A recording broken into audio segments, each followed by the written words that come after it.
Bienvenue à tous. Sejam todos bem-vindos. Vamos começar, hein? On va commencer. Vamos começar. Voilà, donc je m'appelle Benoît Le Bouteiller. Bom, eu me chamo Je Benoît suis Le ravi Bouteiller. de retrouver des personnes Estou que nous muito connaissons ici et contente très de heureux de encontrar recevoir pessoas des personnes que nous ne conhecidas connaissons aqui pas. e também muito feliz Il y a de des receber personnes, je sais, pessoas qui que vont não assister conhecemos. à notre rencontre, des personnes malvoyantes, Sei que há aveugles. Et pessoas donc, que vão je vais assistir a nosso me présenter, encontro hein.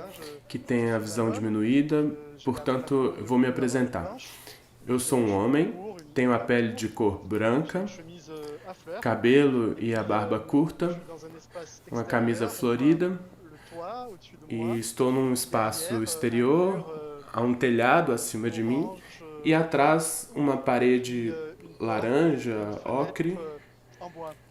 e uma Voilà. porta e uma janela de Je suis madeira. psychanalyste. Je vis au Brésil Eu sou psicanalista, et je suis vivo no directeur Brasil de l'IIP, e sou diretor l'Institut do IIP, International de Psychanalyse. o Et je Instituto dois dire que Internacional de je Psicanálise. suis aujourd'hui particulièrement E devo heureux dizer et que fier hoje eu estou de diriger particularmente feliz l'Institut International de e Psychanalyse, orgulhoso de notre dirigir institut o Instituto Internacional de organise Psicanálise, le lancement porque nosso d'un instituto livre merveilleux organizou o lançamento que a écrit de Ana um Maria livro Fernandes. maravilhoso Je vais lui passer escrito dans un por tout Ana petit Maria instant la Fernandes, parole. a quem vou Mais avant passar a ça, palavra juste num un mot, instante. juste un mot pour vous parler de l'IIP. Mas antes, L'IIP, avant só tout, uma palavrinha para c'était falar do IIP. une équipe. O Une équipe IIP, antes de composée tudo, é uma equipe, de salariés. Alors, uma equipe je sais plus composta bien, j'ai perdu de la comptabilité, mais funcionários, je vais répondre à plus de eu não 30 sei bem, personnes eu já perdi a conta, remotes qui travaillent mas dans algo em l'Institut. torno de Donc, des 30 pessoas salariés, que trabalham no des Instituto. professeurs, des Então, chercheurs, funcionários, des traducteurs. professores, Voilà. Alors, on en a pesquisadores, deux avec nous, tradutores. que je remercie très vivement. Inclusive, Notre très cher temos Philippe, dois tradutores et aqui puis Anthony, conosco, a quem eu qui nous agradeço rejoint, muito, nosso qui nous a querido rejoint Felipe très peu, e Chirac. Anthony, que se juntou ao grupo há pouco Aujourd'hui, tempo. ces deux traducteurs soient avec Estou nous, muito deux contente. traducteurs de grande qualité. Et Hoje puis, temos des personnes dois aussi, tradutores interprètes conosco de de langue grande des signes. qualidade. Voilà, donc c'est le cas Há também os de intérpretes de personnes aujourd'hui qui Libras, vont são assurer la duas traduction. pessoas Nous avons hoje que également vão garantir a Marcelo. Bonjour tradução. Marcelo. E temos também conosco Marcelo. Alors, Bom dia, Marcelo, Marcelo. il est interprète également, interprète des langues des signes. Então, Il est bilingue, Marcelo também é portugais, intérprete de anglais. língua de sinais. Ele é Marcelo, bilíngue, português, psychanalyste. Libras. Tu as Marcelo é de finir psicanalista une thèse de doctorat, e thèse está magnifique terminando uma tese sur de cette question-là de la doutorado, langue des signes et de la psychanalyse. uma tese magnífica sobre esse tema de Marcelo, Libras en plus, e interprète psicanálise. aussi dans l'IIP. E Marcelo é, além de intérprete no Extrêmement IIP, important, qui nous tient ele cumpre très também à uma cœur. função Tu es extremamente responsable importante de l'accessibilité. como Voilà, donc, responsável comment réfléchir pela et mettre en place des acessibilidade, politiques pour favoriser para l'accessibilité refletir e executar políticas para favorecer a acessibilidade de pessoas com visão diminuídas ou cegas, surdas, e também propiciar acessibilidade a pessoas autistas, etc. Bom, eu peço desculpa por não me lembrar das demais pessoas, porque sou um pouco leigo nessa questão. Há sempre muito o que fazer. Mas está prometido. Temos a intenção, é mais do que a intenção, é todo um trabalho que estamos desenvolvendo nesse sentido. Marcelo, agradeço muito pela sua presença. Você poderia se apresentar e apresentar também seus colegas intérpretes que hoje vão nos acompanhar? Obrigado, Benoit. Bom dia para todo mundo. Eu sou Marcelo, sou um homem cis, pardo, de cabelos escuros, uma barba, estou usando óculos, estou vestindo uma camisa polo de cor lilás. Estou aqui no escritório de casa e ao meu fundo tem um sofá e uma estante com uma porta de madeira e uma impressora e um computador. Agradeço, Benoit, a apresentação e, para não tomar tanto tempo, só queria reforçar mais uma vez o privilégio que é compor essa equipe, o privilégio que é participar desse momento do IP, do Instituto, que se torna uma entidade tão sensível na transmissão da psicanálise nas suas mais diversas narrativas. Acho que isso que a gente pode pensar, a acessibilidade enquanto essa inclusão de vários discursos. Essa proposta de fazer somar e fazer circular um pouco desse saber, um pouco dessas inquietudes e um pouco desses desafios. Então, como o Benoit diz, estamos começando esse trabalho. Em alguma medida, esse evento de hoje também marca isso, com o lançamento desse livro, com essa proposta, com essa sensibilidade. E é isso que o Instituto carrega. Aqui comigo está minha colega Bruna, que está fazendo uma interpretação para a língua de sinais. Bruna, uma mulher negra de cabelos curtos, está com uma blusa social azul, está na sala da casa dela com uma parede de fundo verde, um quadro com uma paisagem bem bonita e ao lado um vaso de plantas. Ela vai estar fazendo a interpretação simultânea do português para a língua brasileira de sinais, para Libras, e vai ter um revezamento entre ela com outra colega também nossa, a Flávia Carvalho, uma mulher de pele clara, cabelos longos, que estão amarrados, uma blusa preta, e está numa sala com uma parede de fundo claro. Então, elas vão estar se revezando ao longo do trabalho aqui de interpretação simultânea Libras, língua portuguesa. Obrigado, Benoit.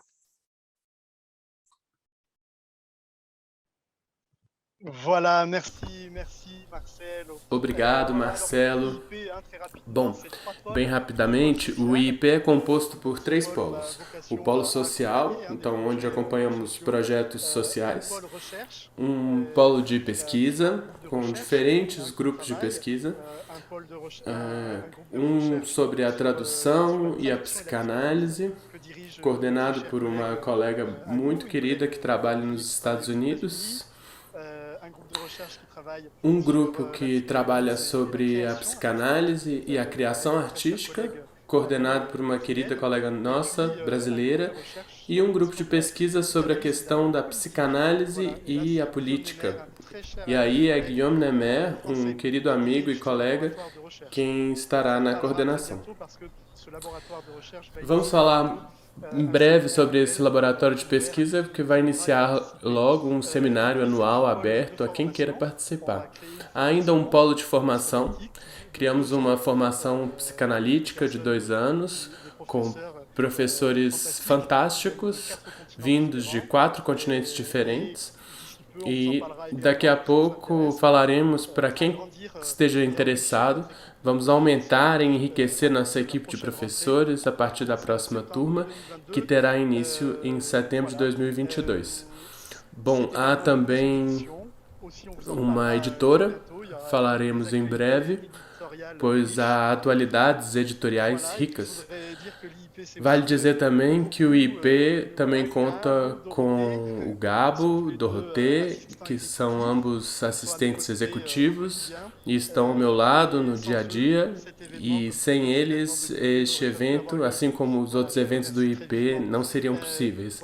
Agradeço muito a eles. O Instituto Internacional de Psicanálise tem como pretensão e ambição propor e construir uma psicanálise contemporânea, respeitosa de sua história e das pessoas das quais somos herdeiros, mas também voltado para hoje e amanhã, para além das fronteiras geográficas, para além de fronteiras de pequenas escolas e pequenos templos que fazem mal à psicanálise, e para além do campo psicanalítico, pois a psicanálise é inteligente quando empreende diálogos com pessoas que vêm de horizontes diferentes. Bom, vou passar a palavra à Ana Maria. A psicanálise, poderemos dizer muito simplesmente, muitos psicanalistas falam muitas besteiras sobre o autismo. Eu dirigi instituições por muitos anos e em muitos desses estabelecimentos acompanhei pessoas autistas e percebi e presenciei coisas horríveis ditas em nome da psicanálise. Eu penso que é necessário olhar para isso de frente, assumir essa história e, ao mesmo tempo, Falta aceitar, olhar como estamos vivos na nossa teoria, nos nossos preconceitos. Não sei como dizer em francês. Nossos preconceitos.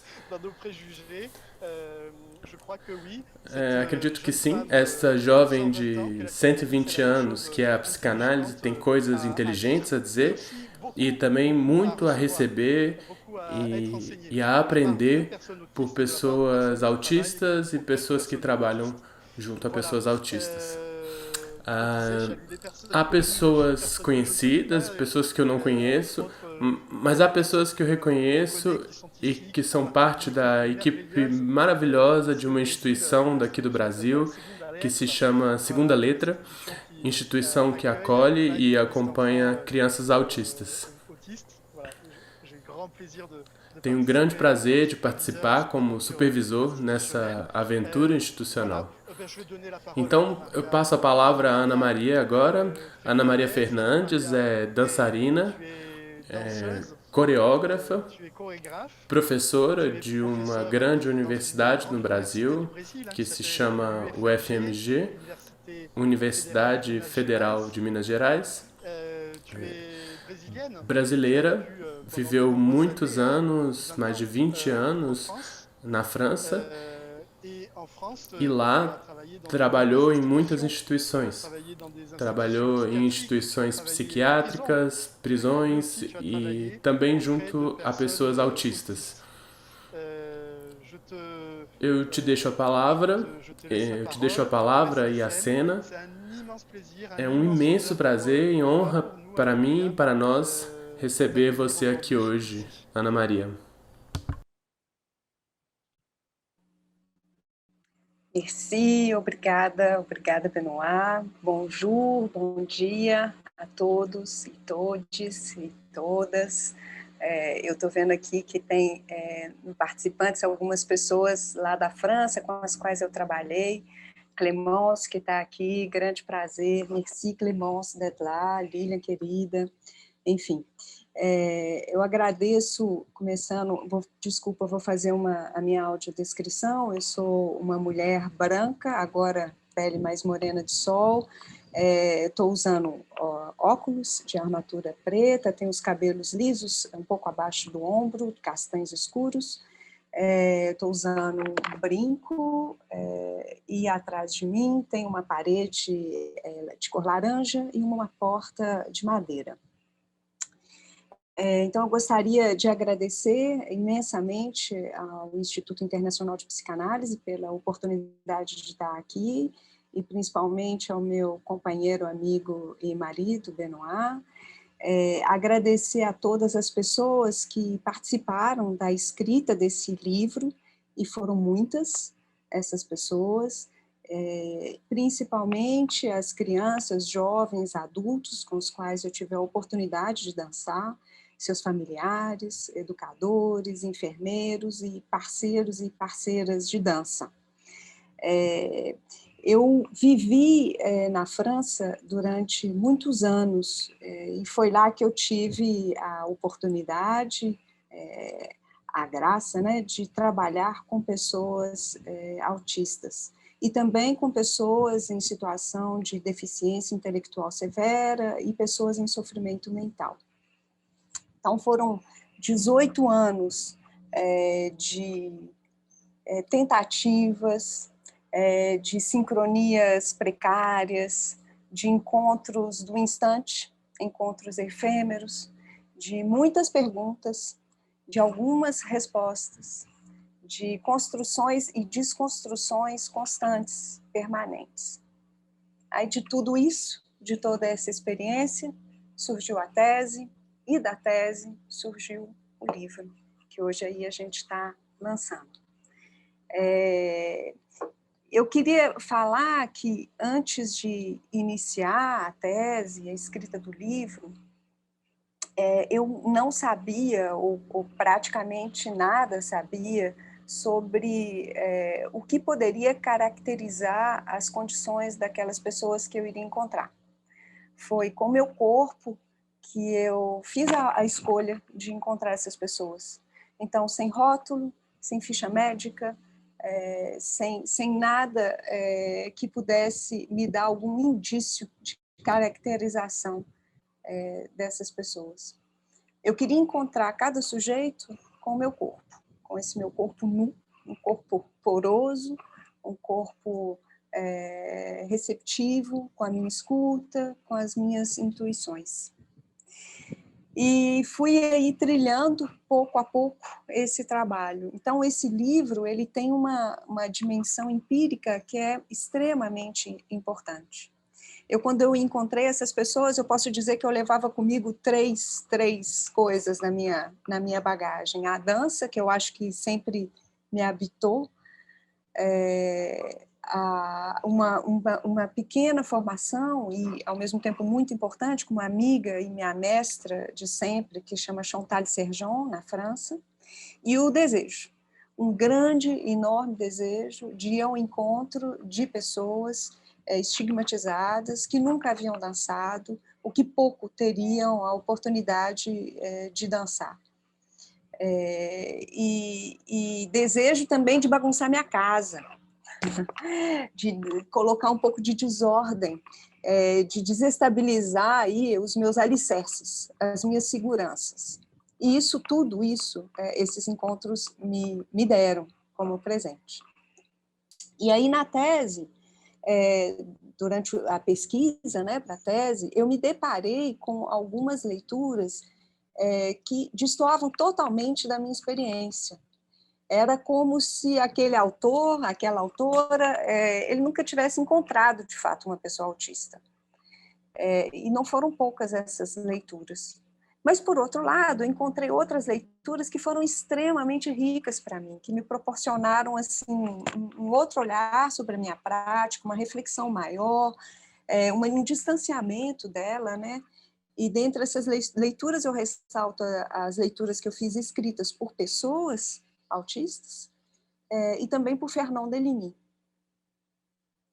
E aí esse livro Tearte é um livro que propõe o entrelaçamento dessas experiências que eu tive ao longo desses anos, com as minhas emoções, sensações, reflexões, percepções, com as de outros autores.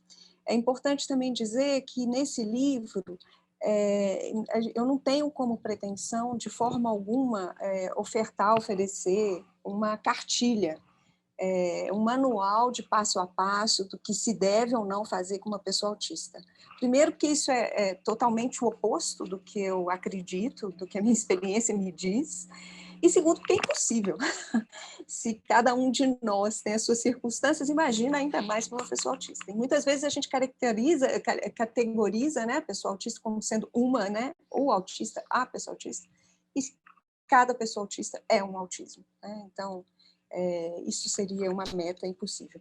O que eu proponho com esse livro é compartilhar alguns elementos que eu julguei essenciais, importantes na minha prática. E a ideia é isso, é compartilhar toda essa experiência, que depois vai ser continuada por cada pessoa que a lê. Se vocês lerem ou tiverem ocasião de ler esse livro, eu vou ficar muito grata de ter o feedback de vocês depois, porque, lógico, naturalmente continuo aprendendo, né? E é isso. Eu gostaria imensamente de agradecer as pessoas que vão compor a mesa de hoje, que são pessoas que eu admiro profundamente. A gente vai ter aqui conosco a Rosa, a Mônica, a Nádia e a Cristiane, são pessoas queridas.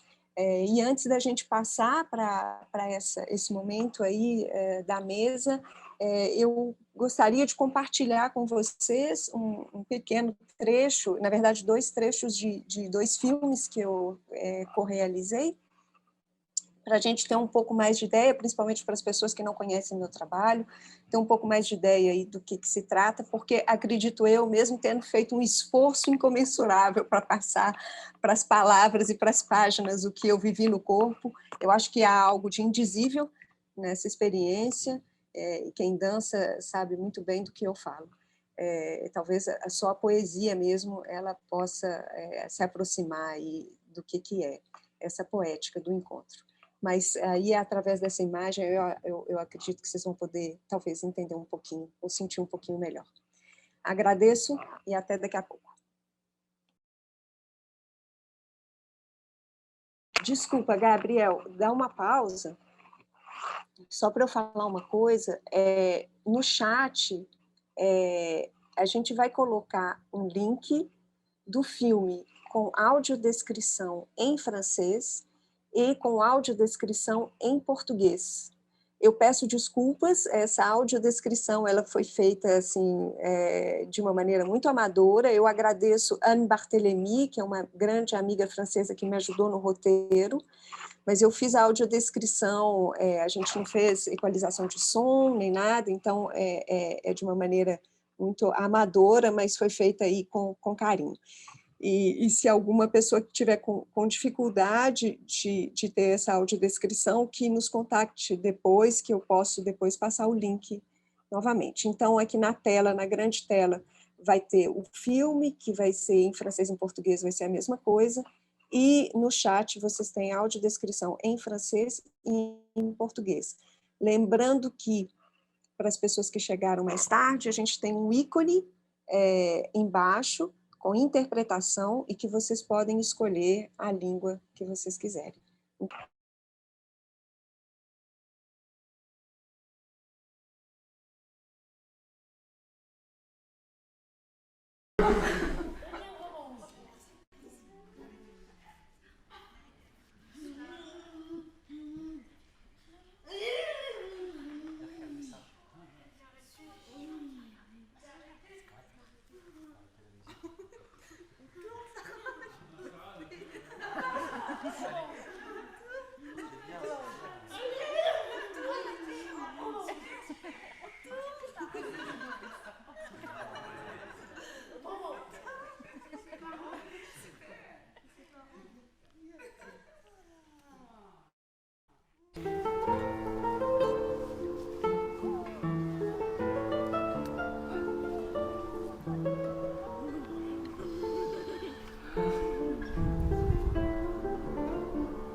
Au revoir, Sylvain.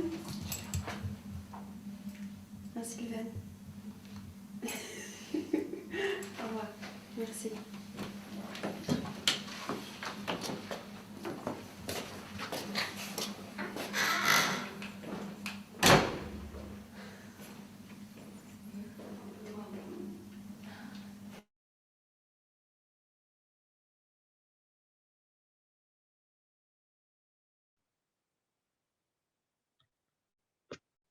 Voilà. Muito bem. Merci beaucoup. Obrigado por essas imagens. Ana Maria, passarei agora a palavra a Cristiane. Cristiane Munhoz, te dou as boas-vindas. Bom dia. Cristiane é palhaça, uma artista da palhaçaria, também doutoranda sobre a questão do palhaço e as pessoas autistas.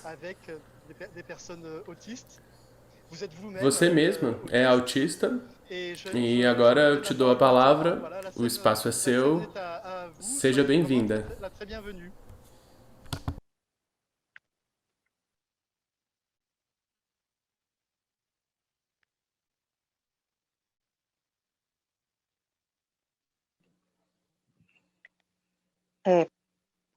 Vai ter alguma tradução? Eu já Não, Cris, pode começar, Cris, querida.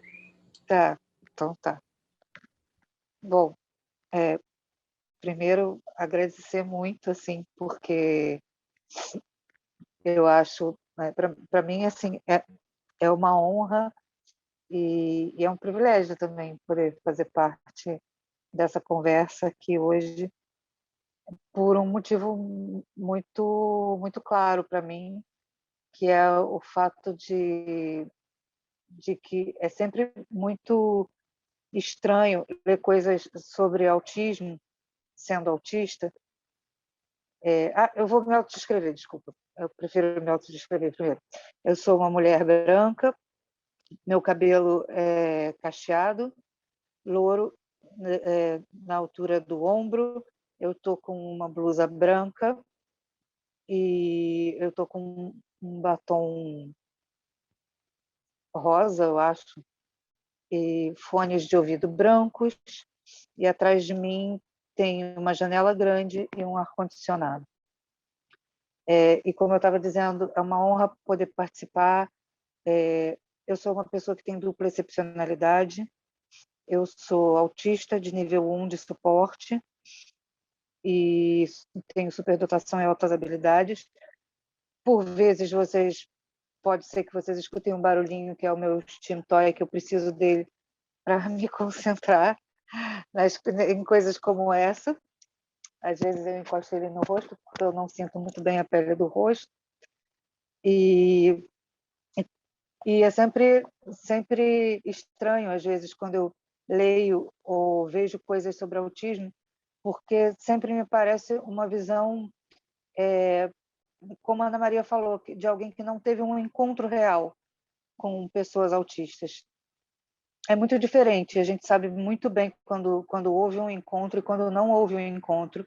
E quando não há um encontro, tudo que é dito me parece hierárquico e às vezes até colonizador com pessoas autistas. Claro que cada autista é muito diferente. Eu sou mãe de uma menina autista de nível 2 de suporte, não verbal, e isso faz bastante diferença, mas o nosso cérebro funciona da mesma forma e a gente é basicamente sensorial. Mas nesse livro, aquela que vai mostrar o livro, esse livro, gente, tá? É maravilhoso.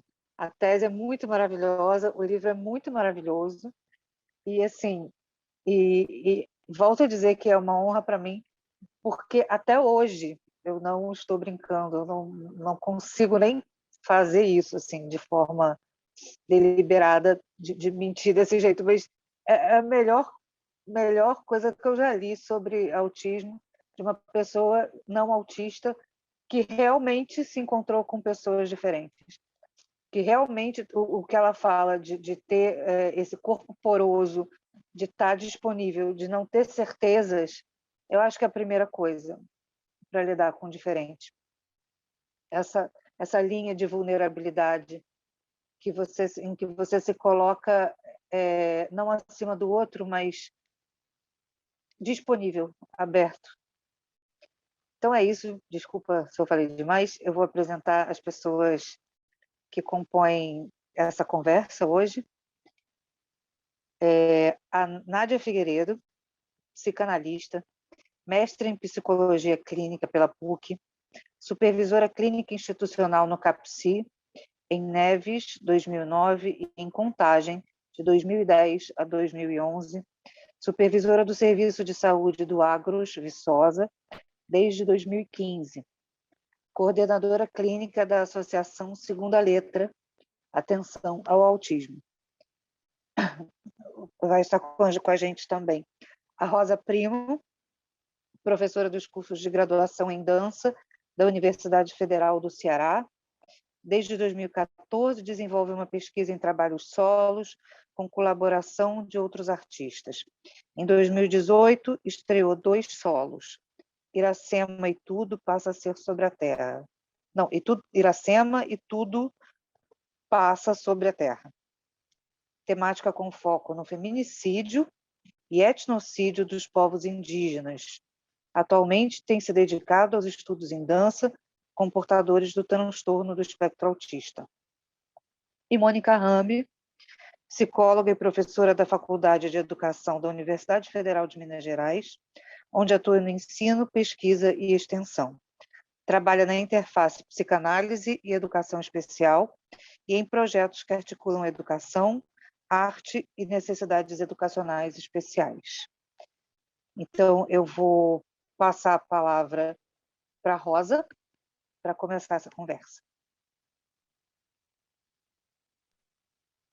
Bom dia a todos. Primeiro eu vou me autodescrever, né? Eu sou uma mulher cis, parda, estou de óculos, tenho 49 anos, quase 50. Estou vestida com...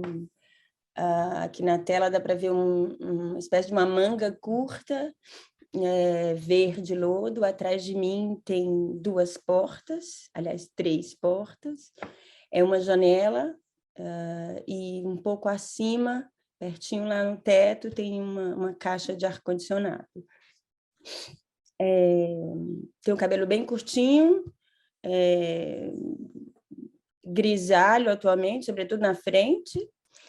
E é isso. E antes de começar qualquer coisa, eu queria muito, muito, muito agradecer a possibilidade de estar aqui, né, de dividir com vocês esse espaço.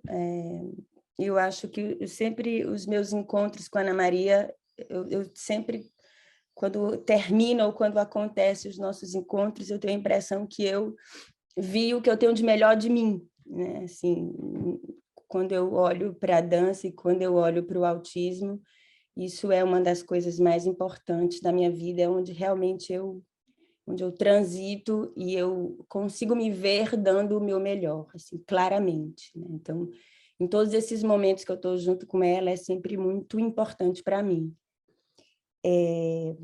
Também sou mãe de uma criança com autismo, que atualmente está com 8 anos, e a gente fez uma espécie de uma conversa ontem, e foi muito bacana, né? Dividindo um pouco os nossos lugares aqui que a gente poderia conversar hoje, né? E, para começar, eu queria dizer assim, que o meu encontro com a Ana Maria foi quando ela veio aqui em Fortaleza. Eu sou de Fortaleza, está um calor horroroso, porque choveu, e não tem um pingo de vento, está tudo fechado. Inclusive, eu vi um ventinho aí pertinho da Ana Maria, me deu maior vontade de estar aí, porque venta, né? E aqui está um calor exportável, porque não venta nada, está tudo fechado, porque choveu.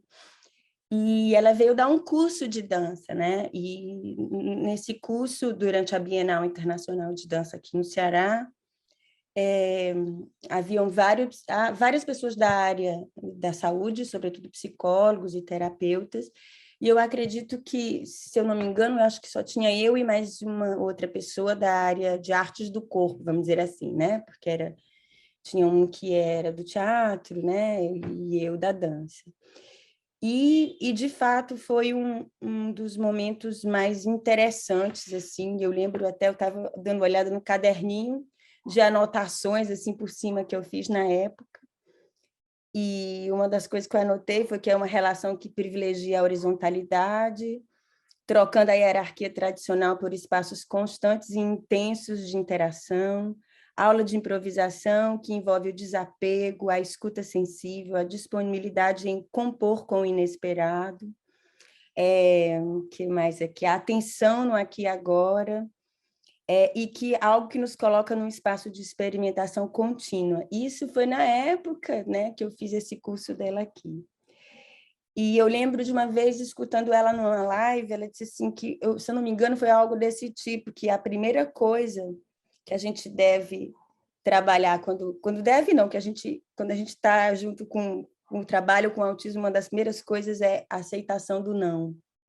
Né? E eu achei isso extremamente bonito e potente.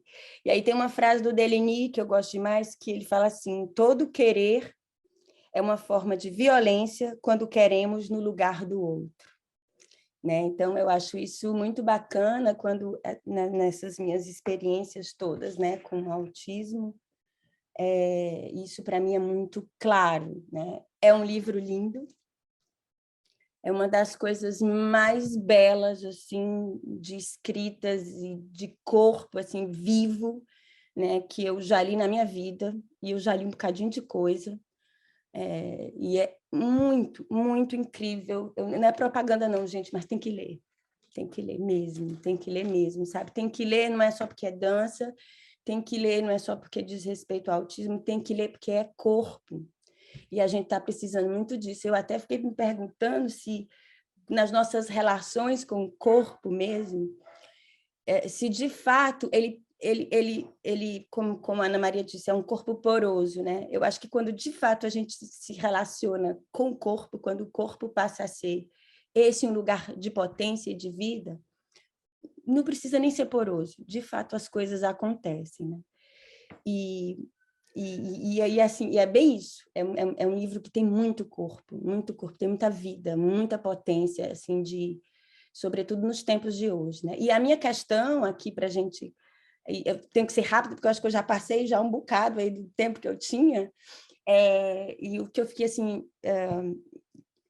muito interessada em discutir a partir da minha leitura do livro e acompanhando esse tempo todo com a Ana Maria, foi essa questão do encontro, né? O encontro, porque, para mim, o encontro ele cria um espaço que não é um espaço comum no sentido da igualdade, é exatamente um espaço comum no sentido da diferença, né? E isso eu acho incrível quando, de fato, você consegue lidar com isso, porque você quer sempre estar com o outro e você até diz que aceita a diferença, mas ela tem que ser sempre igual. Né? Então, quando você sabe, né, que quando acontece o encontro, é quando um outro corpo encontra um outro corpo e esse espaço comum ele passa a ser um espaço, né, comum da diferença. Então, é uma outra coisa. Me lembrei até do Fábio Júnior, que diz da laranja, né? Somos uma laranja, um pedaço. Não, nós somos duas laranjas diferentes, vamos criar outra laranja. Brincando aqui um pouquinho, mas é isso. Eu acho que a gente por termos todos esse passado, né? Esse conhecimento ocidental, da gente estar sempre se olhando a partir desse lado racional e deixando sempre o corpo em outro lugar, ou nesses tempos que a gente vive, de um capitalismo extremamente, criando uma produção de subjetividade extremamente padronizada e etc., a gente quer tudo como a gente sabe, como a gente quer, sempre a partir do eu, é como eu vejo, como eu sou. Então, esse espaço do encontro, ele fica sendo o encontro que eu quero, o encontro do que eu quero do outro, o encontro do que eu vejo do outro, é sempre um encontro comigo mesma. O outro, ele só vai dar apoio ao que eu sou, né? Então, é incrível é muito difícil, por conta desse mundo que a gente vive, dessa subjetividade que a gente vive hoje, a gente, de fato, ter esse tipo de relação, ter esses encontros, onde eu sou alguém que encontra outra pessoa com as suas diferenças e a gente cria uma relação. Parece um pouco óbvio falando assim, mas é extremamente difícil, né? Muito difícil, sobretudo nos dias de hoje. Então, é muito bom e é muito lindo quando a gente consegue, de fato, criar uma relação, quando a gente consegue, de fato, saber o que é um encontro. E esses filmes da Ana Maria é a coisa mais linda do mundo. Toda vida que eu vejo, até um pedaço, me dá um negócio aqui dentro de mim, eu tenho vontade de chorar. Toda a vida, porque eu acho extremamente sensível. Eu acho assim de uma poesia nas imagens, né? Quem não viu, veja. É uma obra-prima, assim, sabe? De sensibilidade, de entendimento da vida, enfim. Então, é exatamente isso. Se você quer saber o que é um encontro, de fato, você tem que ver esse filme, né? Que ela botou o link aí abaixo. E eu acredito muito nisso, né? E é um privilégio a gente conseguir entender o que é isso quando a gente lida com o autismo. É muito forte, né? E por isso, Ana Maria, essa pessoa aí, né? E esse livro, e esse filme e tudo mais. Então, é uma das perguntas que eu faço, assim, a minha questão quando eu vejo tudo isso, eu não vejo, quando eu olho para o encontro a partir disso, eu não vejo nem como algo assim que o autismo proporciona, o que é importante para o autismo, não diz respeito a isso, diz respeito ao que é a vida hoje, o que é uma criação de uma relação hoje, o que é o encontro hoje, né? O que o autismo nos coloca a partir do que a Ana Maria traz é exatamente isso, não é? A questão não está no autismo, a questão está nas nossas relações, nos nossos encontros, e o quanto é necessário a gente entender isso e fazer esse encontro de fato, respeitando as diferenças, lidando com ela, fazendo disso uma potência mesmo, né? De vida, de alegria, de produção de alegria, de construção de um lugar a outro, enfim, né? E para mim isso é uma das coisas mais necessárias na realidade onde a gente vive. E é isso, né? Então, tem uma frase da Ana Maria, que só 2 parágrafos, que ela diz assim: nesses espaços do possível, do devir, nas derivas dos encontros, vivenciei momentos dançantes, compostos das matérias-primas de uns e outros, e que constitui hoje em mim um outro modo de ver, sentir e perceber a dança. Né? Isso é incrível, né? Então, eu coloquei, né? Diante dessas suas palavras, Ana Maria, você viveu essa experiência artística com pessoas autistas. O espaço comum foi da diferença, da sensibilidade, do cuidado, do outro. Não seria isso mesmo uma espécie de urgência nos dias de hoje? Me parece que quanto mais a produção humana volta-se a si mesmo, tanto mais ela esbarra na inviabilidade de construção de uma vida possível, porque as nossas construções não têm sido com o outro, têm sido conosco mesmo, né?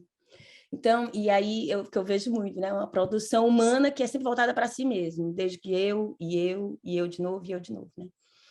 Então, aí eu coloco, daí a potência de toda essa discussão que você traz no livro, que isso que é muito importante, que é a questão do encontro, da relação dos dias de hoje.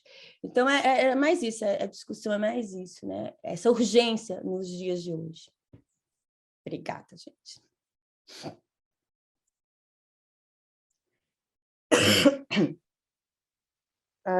Eu fico muito feliz quando eu escuto vocês, assim. Acho que... E a gente está falando muito da dança, mas eu acho que é muito além da dança, sabe? O livro da Ana Maria, para mim, eu fico tocada porque eu gostaria de fato, que assim, que muitas pessoas tivessem acesso. Não as pessoas, sabe, não as pessoas que se interessam por autismo, não as pessoas só que se interessam por dança. Eu queria, na verdade, eu queria pela minha vivência, pela minha vida, porque trabalhos como esses, visões como essas que a gente está compartilhando aqui, talvez, eu acho que impacta na vida de todo mundo, mas para mim, para minha filha, elas impactam diretamente na nossa qualidade de vida, porque cada passo que a gente dá, seja para ir a um supermercado, para ir a um cinema, para ir a qualquer lugar, para estar no mundo, para experienciar o mundo, são afetadas pela visão do outro, pela visão de como as relações elas têm se colocado hoje em dia, e isso ultrapassa questões tão focais quanto o autismo, quanto a dança, sabe? Enfim, é muita coisa, né? Eu fico bem emocionada também. Queria passar para a Mônica, para ela falar um pouquinho e propor outras reflexões para a gente. Gente, vocês me desculpem, caiu aí minha internet, estou com o telefone, mas acho que podemos passar para a Mônica, o que vocês acham? Sim, sim. Sim? Passamos então para a Mônica. Obrigada, Rosa. Olá, pessoal, bom dia. Para mim também é uma alegria imensa, enorme estar aqui com um grupo tão querido, né, e pessoas tão sensíveis, implicadas nessa discussão, e também que, de algum modo, sopram, né, aquilo que Paulo Freire fala de esperançar. Né? Eu acho que isso é tão bonito e tão importante. Vou também fazer minha audiodescrição. Eu sou uma mulher de pele branca, o cabelo castanho escuro, na altura do ombro. Estou vestindo um vestido vermelho com uma estampa colorida e atrás de mim tem um quadro. Bom, estou usando fones de ouvido também. Bom, eu quero dizer, né, agradecer, então, mais uma vez o convite, falar dessa alegria de estar aqui com vocês, né, de conhecer o trabalho da Ana. É interessante, né, ouvindo as colegas falarem que realmente é difícil a gente falar só do livro, né, porque o livro puxa, né, toda essa produção tão rica da Ana, e que, para mim, eu falo que a Ana é um presente, né, que eu ganhei da vida, porque uma vez uma amiga muito querida também, que já faleceu, ela me falou, isso, nossa, talvez uns 20 anos atrás, Ana Maria, mais ou menos, uns 15 anos, ela falou, tem uma artista brasileira aqui de Belo Horizonte, que mora na França e faz uns vídeos lindos sobre o que tem a ver com o que você gosta. E eu acho que ela conhecia um parente seu, e na época, no dia, eu não pude ir, mas ela foi, adorou. E aí depois, já trabalhando na Universidade Federal de Minas Gerais, por intermédio da Nádia, né, que está aqui com a gente, a Nádia Figueiredo e a Nádia Laguardia, a gente acabou se encontrando, né, Ana Maria, por causa de um evento que era um seminário internacional sobre autismo, dança e educação. E eu lembro que no início a gente não se conhecia, né? Nunca tinha se encontrado presencialmente, e a gente lá, assim, com aquelas coisas, né, de primeiro encontro, mas rapidinho, né, a gente quebrou esse gelo, e eu lembro que o evento foi tão diferente de tudo que eu tinha feito.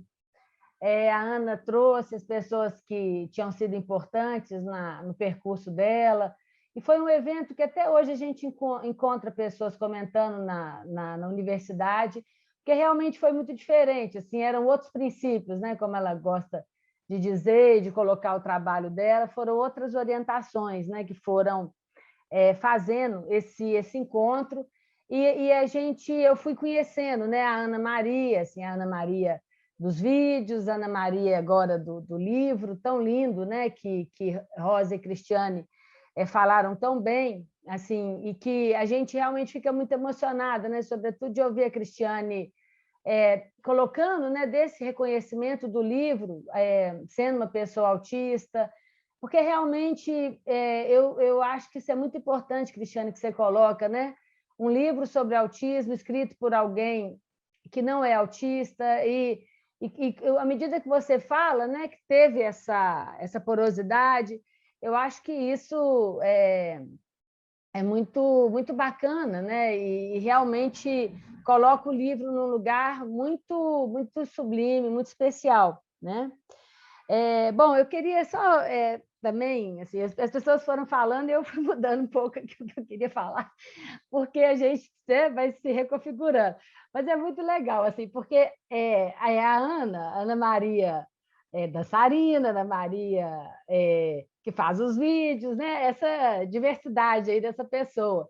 E eu convivo, né, com a Ana Maria professora, Ana Maria extensionista, e é muito interessante porque essa Ana Maria, né, do desapego, do colocar os outros para trabalhar, e ela já trabalha muito e coloca todo mundo para trabalhar. É muito legal, assim, porque a gente vê que é um traço, né, um traço dela, da singularidade dela muito forte, e que vai envolvendo, né, na verdade, as pessoas que se identificam e que gostam, né, e que talvez entendam que a vida é isso mesmo, elas vão junto, né? E com as estudantes lá, a gente tem um grupo, né, no Arte Diferença. A Ana tem vários grupos, né? Eu costumo comentar com ela que eu falo assim, como é que ela consegue administrar tanta coisa? Mas as alunas dão muito retorno, né, de como que isso funciona no percurso formativo dela, esse desapego da Ana, de não ser essa professora assim, colada nas alunas, né, que coloca as pessoas a trabalho. Então, queria falar um pouquinho disso, né, que eu acho muito interessante, e acho que isso vai aparecendo, viu, Ana Maria, no seu trabalho, nas diferentes linguagens, né? Bom, queria também colocar uma questão, aí eu vou, se der tempo, Ana, eu queria também te ouvir um pouco, que eu escolhi, né, uma questão que eu acho muito importante, que me atravessa há muitos anos, assim, que é a questão da nomeação da diferença, né? E que ela está no seu livro, ela está nos vídeos, ela está nessa convivência cotidiana, nesse cuidado, né? A gente, cada vez mais, a gente tem nomes muito prontos, né, para a experiência das pessoas, para a vivência. E se, por um lado, isso permite, né, a formação de coletivos, isso dá nome, às vezes, a sentimentos, a vivências, percepções que nos afetam e que, às vezes, causam angústia, né? Às vezes, por a gente não saber ou não saber o que pessoas próximas estão vivendo. Por outro lado, facilita muito a ideia de que a gente saiba tudo sobre o outro, né? Então, isso, às vezes, do meu ponto de vista e da experiência, do que eu vejo, né?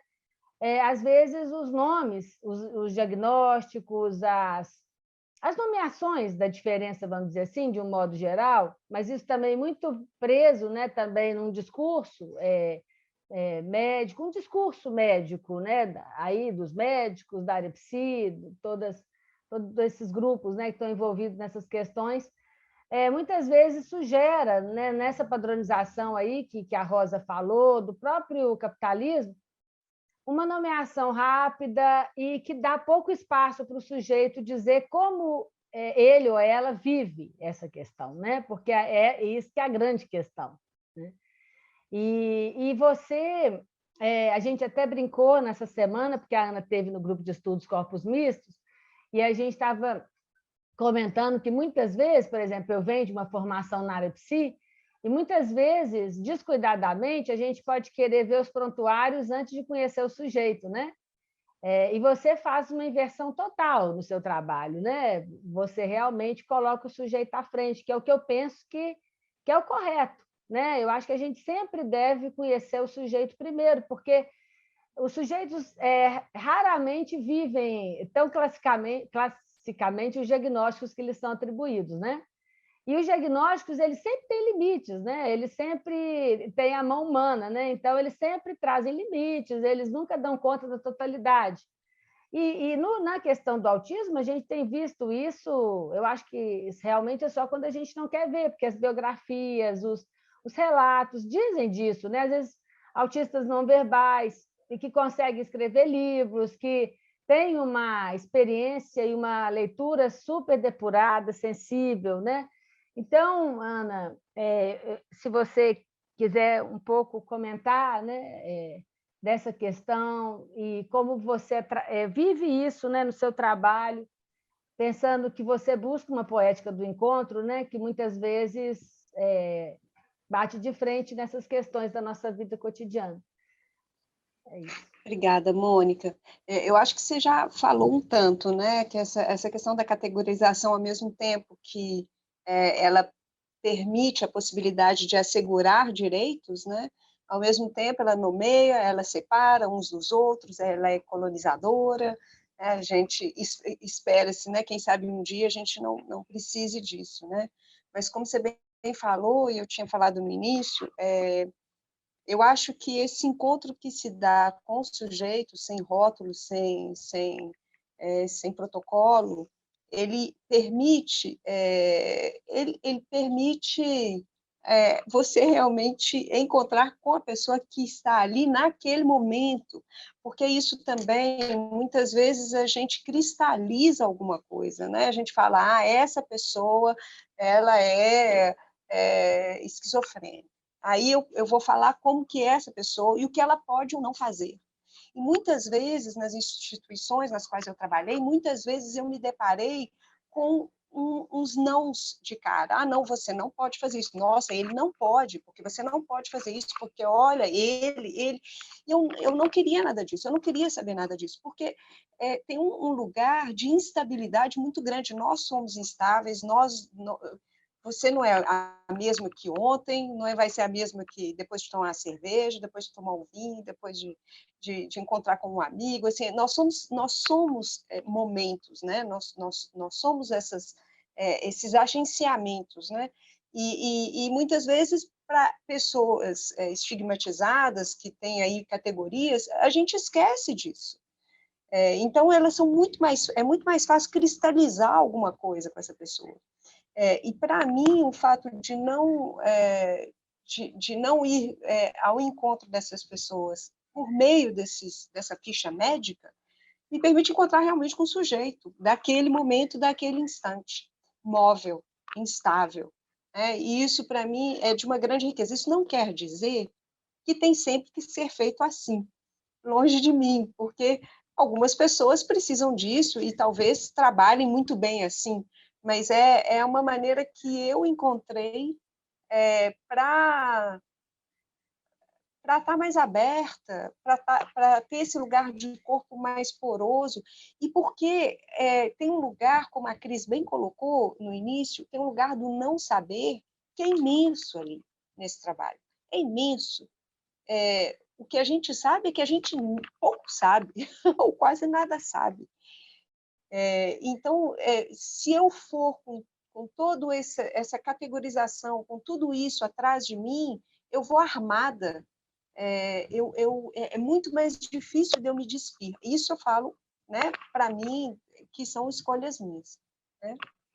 Eu não sei se eu... E eu acho que tem uma dimensão política muito grande, sabe, Mônica? Esse lugar tem uma dimensão política muito grande, de um fazer na sociedade, que é o que a Rosa estava falando, né? Não é só a questão do encontro com o sujeito autista, é o lugar do encontro, esse lugar da categorização. Então, uma pessoa, um morador em situação de rua, então eu posso categorizar, né? Uma pessoa ali que eu vejo na rua ali, vestido daquela maneira, eu posso também. Então, isso eu acho que nos faz trabalhar o nosso próprio olhar, de maneira contínua, com as pessoas que nos cercam, né? E me faz pensar muito também com essa questão do estrangeiro, né? Que vem também aí com o que a Rosa estava falando. E o estrangeiro me faz pensar aí na noção do Derrida, de hospitalidade, esse estrangeiro que não é o mesmo, que não fala a mesma língua que eu, que não tem os mesmos hábitos que eu. E como que eu acolho vou acolher esse estrangeiro na minha casa. Até onde eu acolho esse estrangeiro? Eu vou acolher ele ali na varandinha, vou dar um chá para ele ficar ali longe, vou falar, que legal, estou acolhendo esse estrangeiro e estou lidando assim com a diferença assim desse jeito que não me toca, que não me atravessa. Ou eu abro realmente essa minha casa, eu vou despir das minhas proteções até onde eu consigo, né? Porque a gente, né, a gente não consegue tudo, mas até onde eu consigo, compondo com os meus limites, até onde eu consigo me atravessar pela diferença. E eu acho que, para mim, no meu caso, esse atravessamento ele se dá de uma maneira muito, muito, muito mais potente quando eu não tenho protocolo, ficha médica e tudo isso. Gente, só um pequeno ponto importante, a gente precisa cuidar da velocidade das nossas falas, tá? Porque a gente se lembra, tem traduções em francês, tem traduções em libras, então, quando a gente fala rapidamente demais, é um pouco difícil. Vamos devagar. Desculpa. Ok, obrigada, Ana. Obrigada aí às tradutoras e tradutores, né?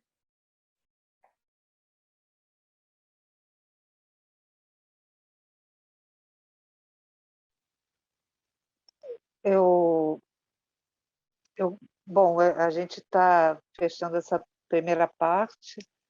Acho que várias coisas foram colocadas, várias reflexões também, porque, na verdade, mais do que questões, acho que são reflexões, né? Porque é uma coisa muito interessante que a Ana falou agora, que a Ana Maria falou agora, é essa coisa de que a gente não é sempre o mesmo. Eu acho que a gente tem um eixo, né? Mas a gente é sempre fluxo, né? A gente é sempre fluxo. O homem esquece, a mulher esquece, o ser humano esquece que a gente é a natureza também, né? E a natureza, a Physis, ela tem estações, a gente também tem outonos, a gente também tem invernos, a gente também tem primaveras, e às vezes elas mudam muito rápido. E a questão da nomeação também é muito interessante, porque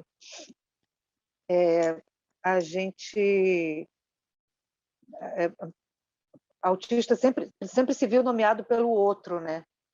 Pelo não autista, sempre se viu a própria denominação autismo, que foi mudando ao longo da história dos estudos sobre autismo, ela é uma nomeação que não vem da gente, que não vem de pessoas autistas. E isso, né, a gente sabe como que a palavra e como que o discurso, eles são importantes, inclusive na subjetivação e nas identidades, né?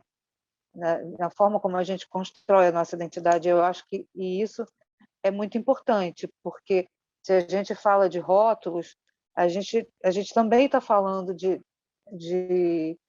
do que a gente ouve falar da gente desde criança, por exemplo, né? É estranho, às vezes não é autista. Por exemplo, eu que tive diagnóstico tardio, então eu sempre ouvi que eu era uma pessoa estranha, que eu fui uma criança estranha, estranha em muitas coisas. Então, uma coisa bem interessante que eu descobri ao longo da minha pesquisa, quando eu falava sobre isso, o povo maori. A gente chegou a falar com a Ana, quando a Ana Maria, quando eu fui numa das aulas da Ana, assim, a gente conversou e eu contei do povo maori, que é o povo originário da Nova Zelândia, e que está se fazendo um trabalho lá sobre o resgate do glossário maori, e a nomeação, especificamente a nomeação das pessoas autistas, ela foi feita por pessoas autistas. Nesse resgate do glossário e da comunidade, da coletividade, porque quando você tem a palavra o termo, o glossário coletivo, ele é bem diferente, né? Quando ele expressa uma forma de sociedade mais coletiva, que era e que é o povo maori, por exemplo, você tem outro tipo de nomeações. Então, o termo para autista dado pelo povo maori é Takawakanga, se não me engano, assim, e significa em seu próprio tempo, em seu próprio espaço. E isso, para mim, traduz muito mais o que a gente é do que autista, que tem uma raiz assim que parece que a gente está, e que muito foi dito ao longo da história dos estudos sobre autismo, de que é isso, a gente está tá no mundo deles, não, a gente está nesse mundo. E se trabalhos, se reflexões como essas não forem feitas, aí sim se coloca a gente à parte, sabe? Se coloca a gente num outro lugar, num lugar separado, num lugar feito, criado para a gente, que não foi a gente que criou. E eu acho muito interessante também, dentro do livro e das coisas que foram colocadas, a questão desse reconhecimento do outro como um outro, né, como um diferente. E, a partir disso, se você respeita essa diferença, você respeita também, já que a gente está falando de narrativas, de glossários, de termos de língua, a gente respeita também que esse discurso seja diferente. Então, que se passe a respeitar e validar as narrativas corporais como narrativas comunicacionais. Existem muitos autistas não verbais e autistas como a minha filha que se comunicam por aplicativos de comunicação alternativa. Isso quer dizer que eles só se comunicam por palavra? Absolutamente não. Que a gente passe a ver o corpo como comunicacional, como quando não necessariamente padronizado, com uma comunicação padronizada, porque isso é novamente você impor a forma como você fala para um grupo que funciona diferente. A dança nesse sentido, essa porosidade do corpo que a Ana Maria traz com o trabalho dela, que é tão importante, que você vê nas imagens, de fato, que você revê no livro, são tão preciosas, porque elas validam narrativas corporais como narrativas de comunicação, como quereres, como desejos expressos, e não apenas a palavra. E isso é de essencial importância para a gente, porque a gente funciona por sensorialidade. A gente é sensorial. Então, se você requer da gente um outro funcionamento, você está de novo, aquilo que a Rosa falou, né, colocou também, assim, você está de novo querendo ver o outro a partir de você, querendo que o outro seja um espelho seu, sabe? Aceitando o outro e respeitando o outro a partir daquilo que ele se assemelha em você. E não, o encontro não é isso. Ele parte de outros princípios. E é um pouco disso que a gente está falando aqui. Então, a gente vai abrir para as pessoas. Tem a Nádia. Ah, é verdade. Ai, desculpa, Nádia. Vocês têm que me lembrar, gente, pelo amor de Deus. Nádia, pode Ei, falar. gente. Primeiro, bom dia, né, para todo mundo. Eu vou me autodescrever. Eu sou uma mulher morena, depois de cabelo bastante grisalhos, né? Depois da autodescrição da Rosa, eu tenho que dizer que é bastante grisalhos, curtos, né?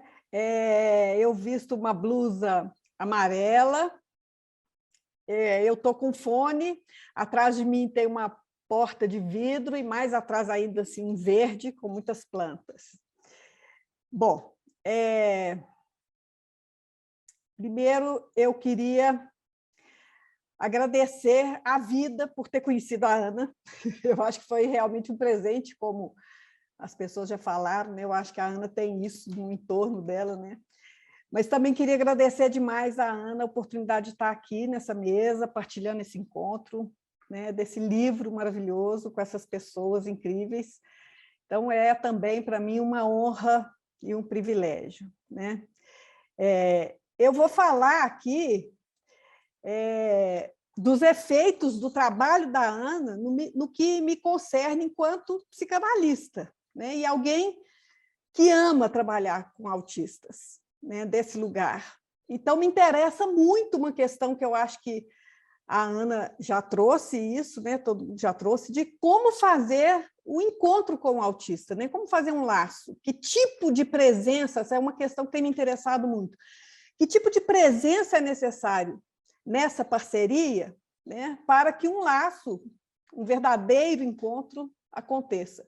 E aí eu pensei em trazer uma reflexão sobre essa dicotomia entre essa coisa da transmissão e do ensino, que a Ana já comentou, já falou, né, que é uma discussão comum no trabalho da psicanálise, né? A psicanálise, assim como o trabalho da Ana, é uma experiência.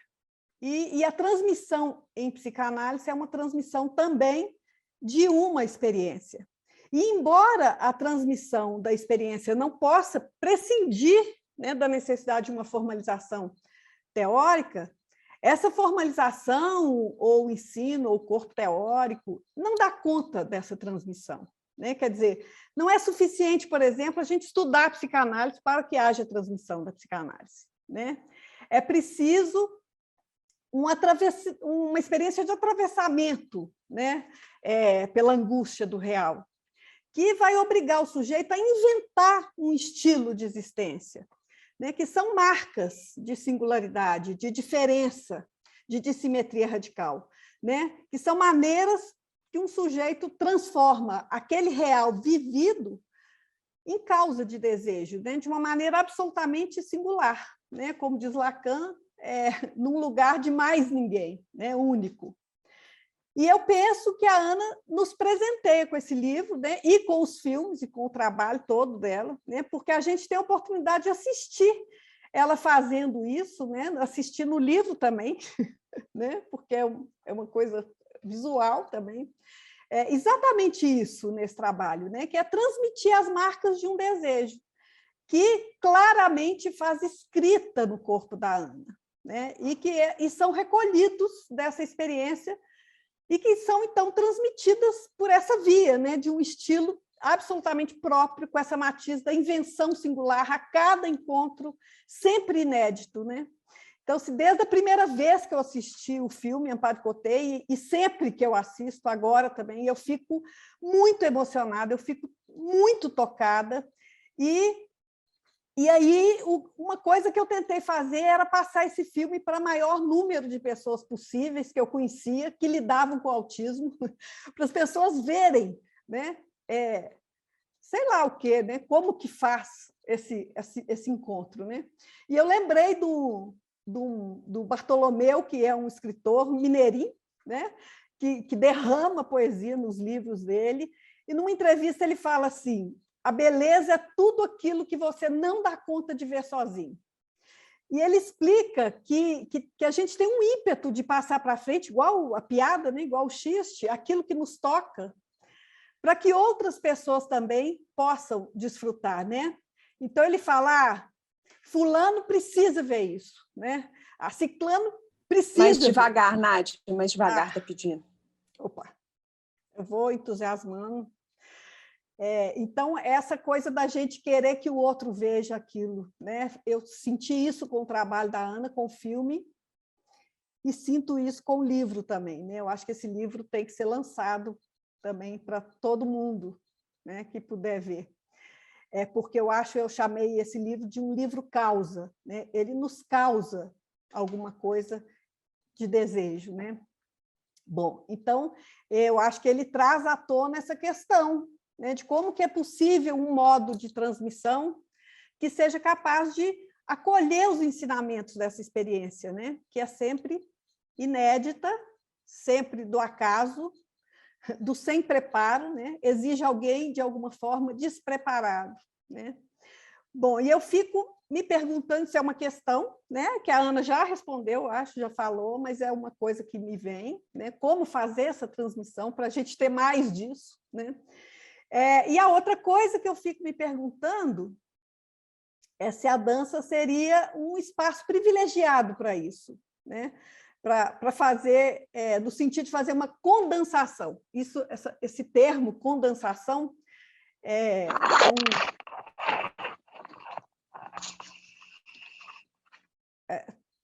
pode continuar? Pode. É um neologismo, né, que o Lacan utilizou, talvez a única referência à dança que eu tenha visto, que ele fala, é uma frase muito enigmática, que a frase é assim: há alguma coisa que nos surpreende por tão pouco servir ao corpo como tal, que é a dança. Isso permitiria escrever de um modo um pouco diferente o termo condensação, né? Ele estava falando isso quando ele estava dizendo que o homem não é o seu corpo, ele possui o corpo, né? E eu Estou fiquei pedindo para você escrever a frase, Nádia, depois. Tá, eu escrevo depois. Está no Seminário do Sant'Ono, essa frase. É uma frase muito enigmática, eu custei muito a entender ela, e eu fiquei pensando muito, porque era o único lugar que eu encontrei que ele falava sobre dança, e eu fiquei pensando, o que se condensaria aí na dança, né? E eu fiquei pensando nisso, assim, se é um espaço privilegiado. Por quê? Porque, para a psicanálise, o sujeito ele nasce a partir de algo que o Lacan chama de acontecimento de corpo, que seria uma amarração entre o organismo e a linguagem. Então, o corpo é uma construção, né, que é resultante de um encontro primeiro, que é contingente, né? Quer dizer, o organismo vivo ele se choca, por acaso, com um significante, né, com a linguagem, causando um impacto no corpo e fazendo orifícios, buracos, né, que ele chama de buracos gozantes, e nessa colisão, né, nesse acidente, o organismo se transmuta em corpo vivo, que se goza. Então, o efeito corporal do significante, entrando no corpo, não é um efeito semântico, de significação, mas é um efeito de gozo, né? E o contorno desse buraco, desse vazio que a linguagem, e qualquer tipo de linguagem, né, faz no organismo, deixa uma marca que vai singularizar cada sujeito. E esse vazio que é bordado, né, pelo que se chama em psicanálise de letra, né? Esse vazio ele é bordado por o que a gente chama de letra. Ou seja, é pelo corpo, né? É pelo gozo do corpo que se alcança um sujeito. E a psicanálise, a gente não trabalha diretamente com esse corpo, né? A gente trabalha a partir da fala, da linguagem. E tem uma frase de um cara que chama Gérard Pommier, se não me engano, num livro que chama Nascimento e Renascimento da Escrita, que ele fala assim: toda ação sobre a letra no nível da linguagem, durante a cura, né, psicanalítica, terá, graças a essa equivalência, quer dizer, a equivalência entre letra e corpo, um eco sobre o corpo. Então, toda ação sobre a letra vai ter um eco sobre o corpo.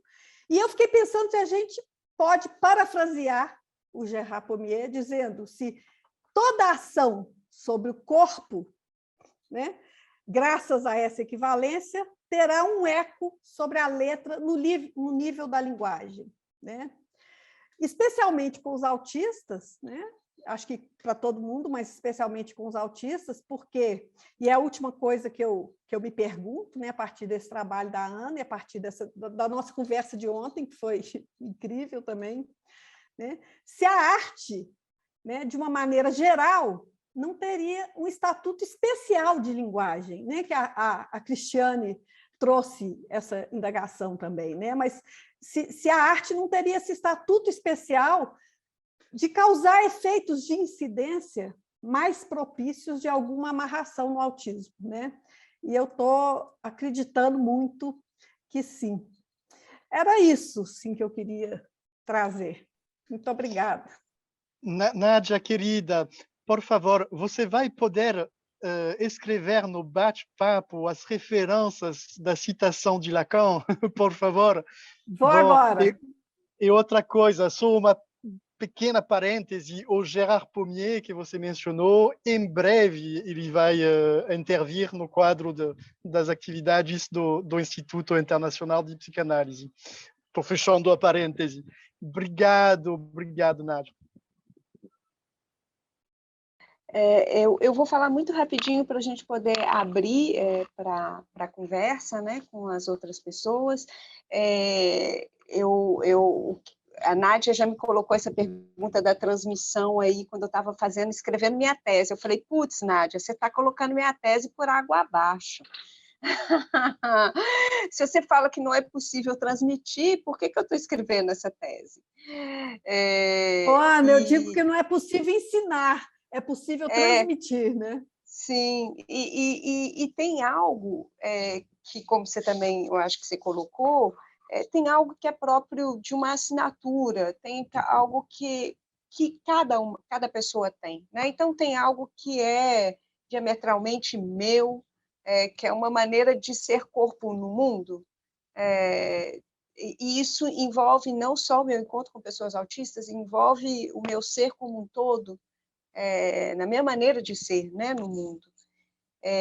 Mas eu acho que nesse lugar de transmissão, assim, eu acho que esses elementos que eu aponto, você falou de qualidade de presença, isso para mim é essencial, assim, como trabalhar essa qualidade de presença.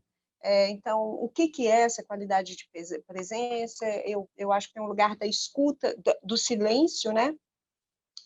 A gente fala muito, ficar quieto, observar, ver o que o outro tem e não ver o que o outro, o que falta no outro, mas o que ele tem, o que ele oferece.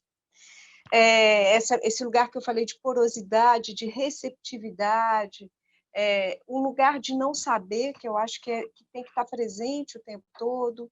Tudo isso eu acho que a gente vai desenvolvendo. A intuição, que eu acho que é muito importante, tudo isso eu acho que são coisas possíveis da gente desenvolver.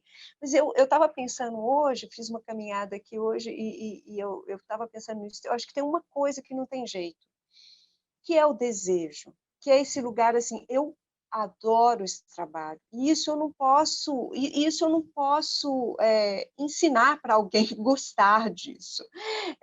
Eu acho que tem uma coisa própria de um interesse, de uma curiosidade. A Rosa ontem estava falando, eu amo pessoas autistas, eu amo dançar com pessoas autistas, eu também amo esse trabalho, então é algo meu.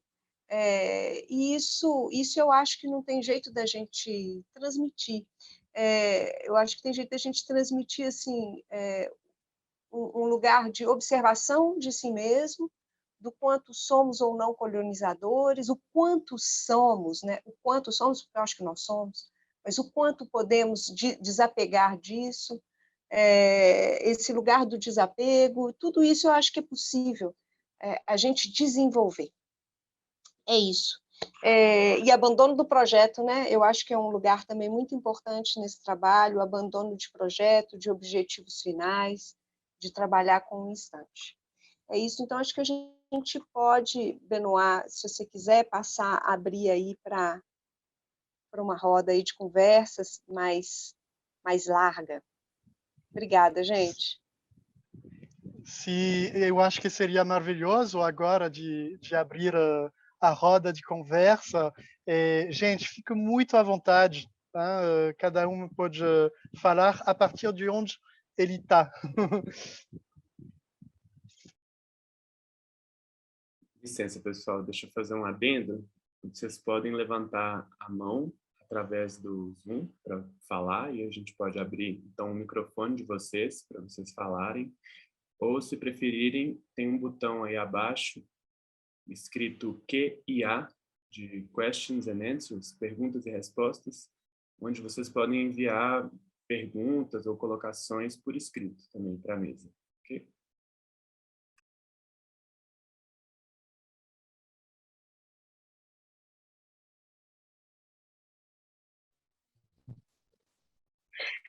Estão me ouvindo?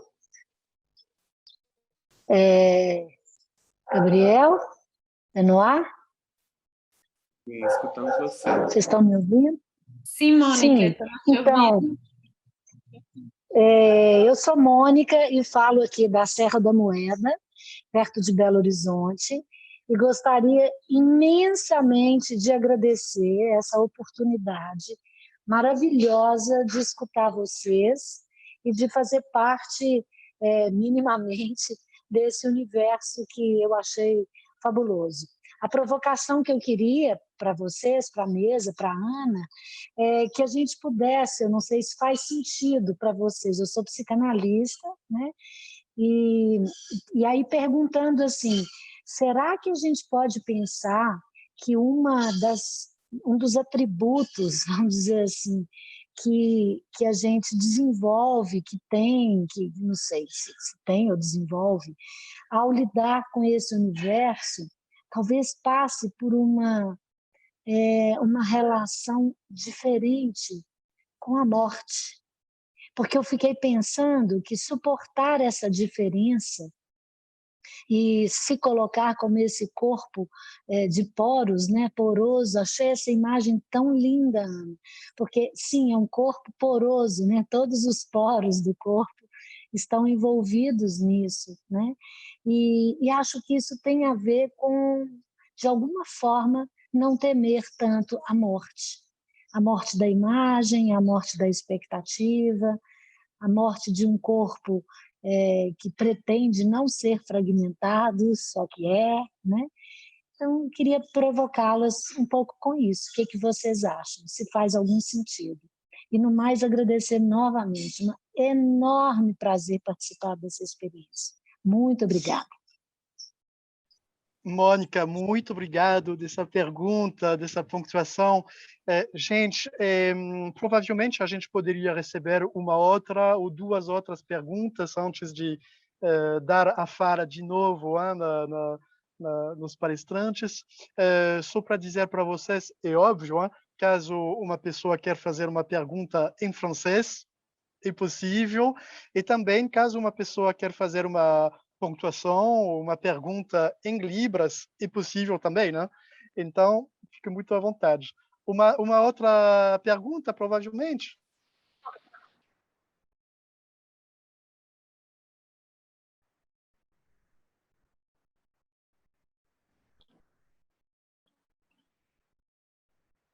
Podemos já responder essa. Desculpa, Benoit.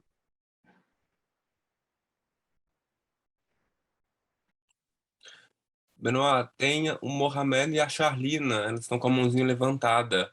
E eu não sei se tem que habilitá-los, liberá-los para poder fazer a pergunta, mas dá para ver aqui eles levantaram a mão. Sim, Mohamed já está liberado a fala. Bom dia a todo mundo e obrigado por esse encontro tão rico em informação. Os testemunhos me impressionam muito porque eles carregam uma mensagem de esperança e de vida. Eu gostaria de colocar uma questão à Mônica e agradecer novamente por este encontro.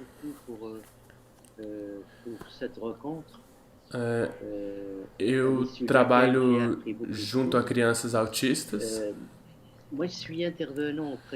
e talvez no Marrocos temos, não tenho certeza da estatística, mas temos em torno de 40 mil autistas. Então, há crianças que são acompanhadas pelos setores especializados. Os números exatos eu não conheço. A questão que eu gostaria de colocar, Mônica, é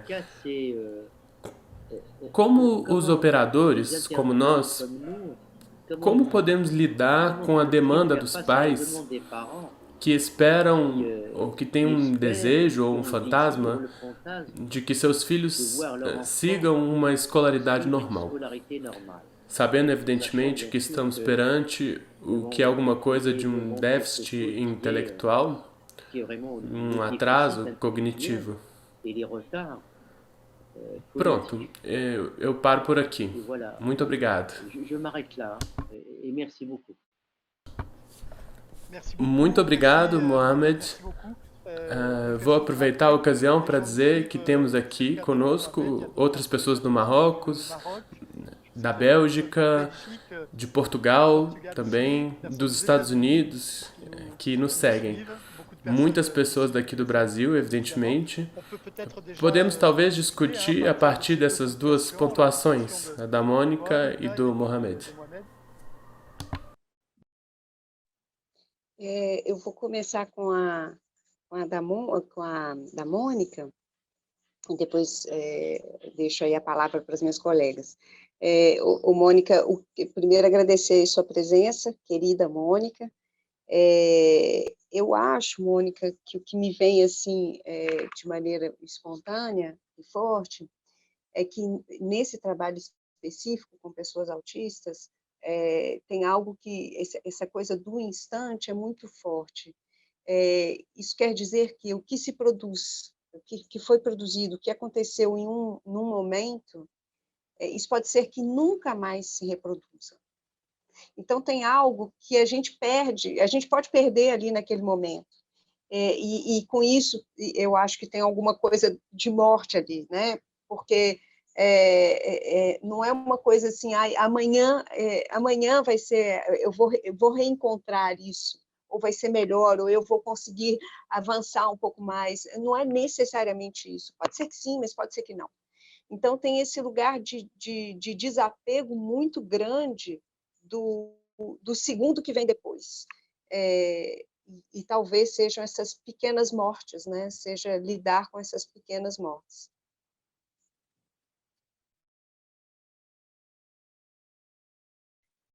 Posso comentar a questão do Mohamed? Sim.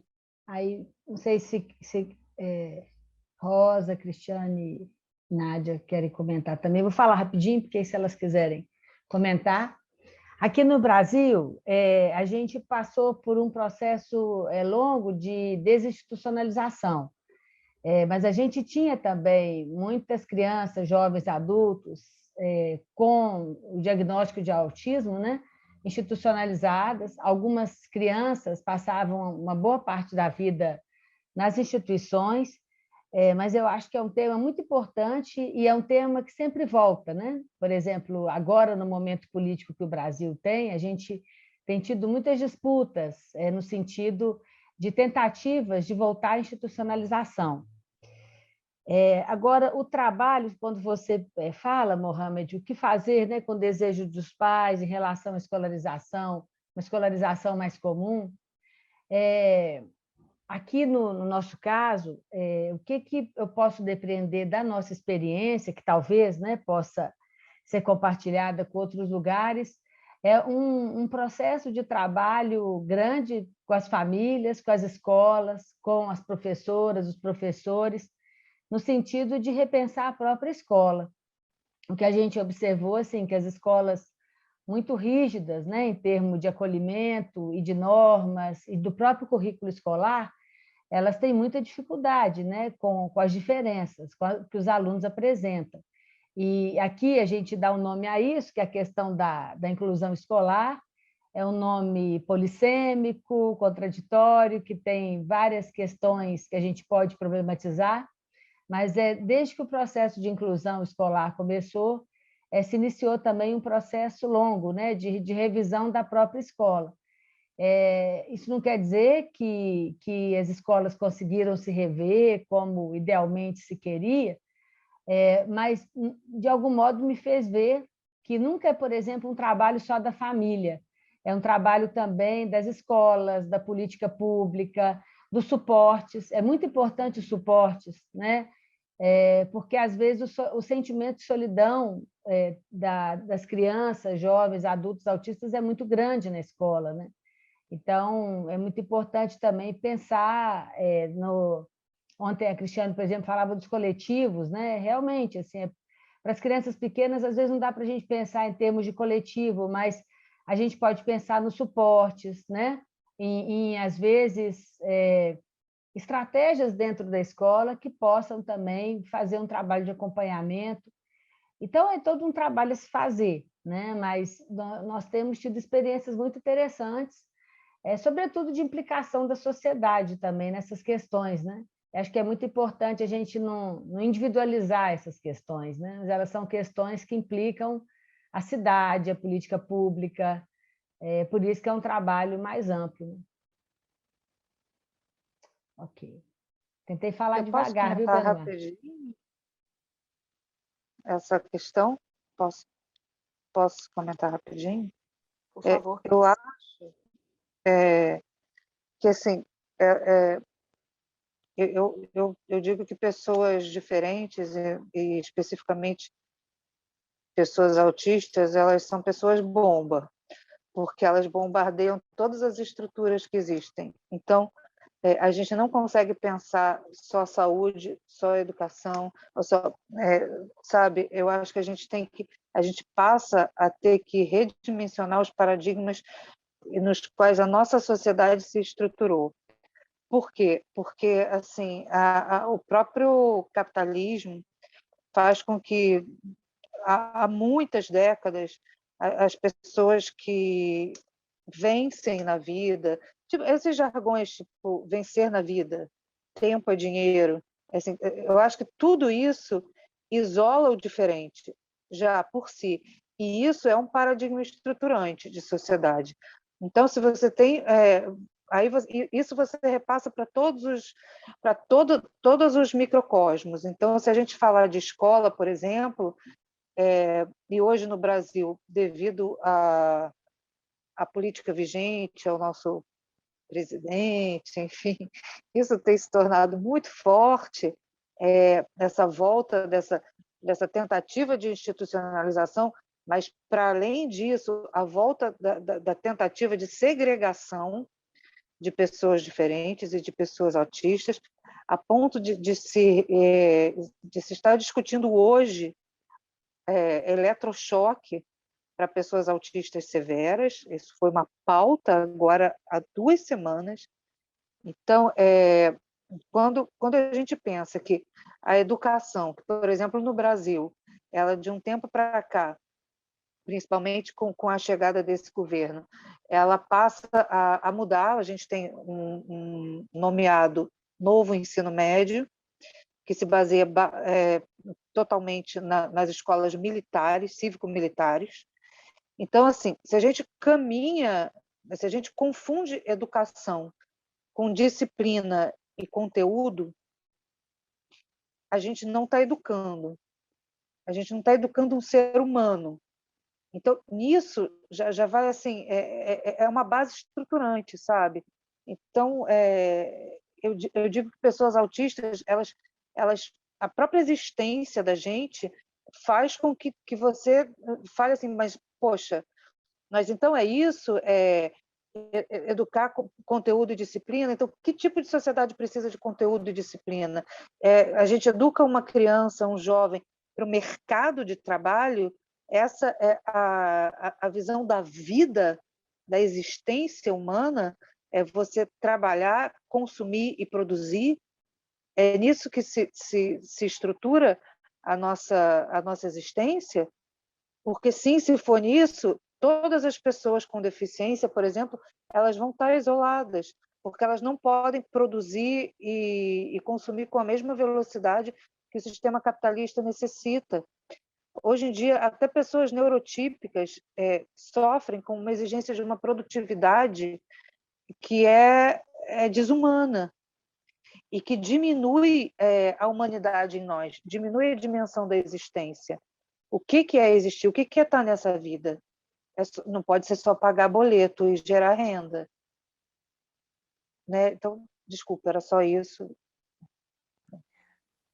Cris, obrigada. Eu queria só falar uma coisinha, que também, pegando aí o gancho no que a Nádia tinha falado sobre arte, eu acho que aí justamente a arte, falando aí em termos aí na escola, e não só na escola, ela tem esse lugar também de uma grande potência, porque ela acolhe a pessoa ali com o que ela pode, com o que ela quer, com os seus desejos, e não, mais uma vez, não a partir de uma falta, mas a partir da potencialidade. E isso, eu acho que é incrível, esse modo de de fazer com o outro, e que eu acho que outras disciplinas, outras áreas do conhecimento têm muito que aprender.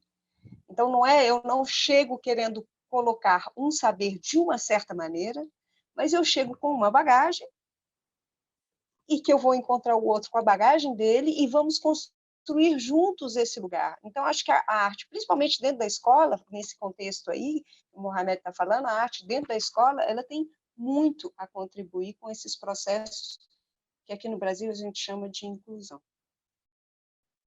Só queria falar também uma coisinha assim que eu acho que é muito importante a partir do que a Ana Maria falou e do que a Cris falou agora também, que é uma das coisas que eu acho mais potente na arte e no autismo, que é exatamente essa questão de ser dela, de não se adequar a esse sistema, sabe? Eu acho isso incrível, porque eu ando atrás hoje de modos de vida de resistência contra isso, sabe? Então, quando eu olho assim para o meu filho que tem autismo, quando eu vejo esse lugar, né, do autismo como uma pessoa que não tem como viver nesse sentido de que tempo é dinheiro, isso não tem como. Né? Então, eu acho isso já de uma grandeza absurda, porque por si só já resiste a isso. Né? Então, isso por si só nos humaniza, sabe? Então, eu acho incrível isso. Assim como eu acho que o lugar da arte é aí. É exatamente nesse lugar da resistência. Então, nesse lugar, arte e autismo, eles se encontram assim de uma maneira muito potente, porque para mim é isso, sabe? Eu olhando assim, né, esse modo de viver e de lidar com a vida desse jeito, ou seja, nesse lugar da resistência, da potência, da produção da alegria, da singularidade, sabe? Da diferença. Para mim, é isso. É um aprendizado que nós diariamente temos que ter. Meu filho é uma pessoa que me ensina todos os dias.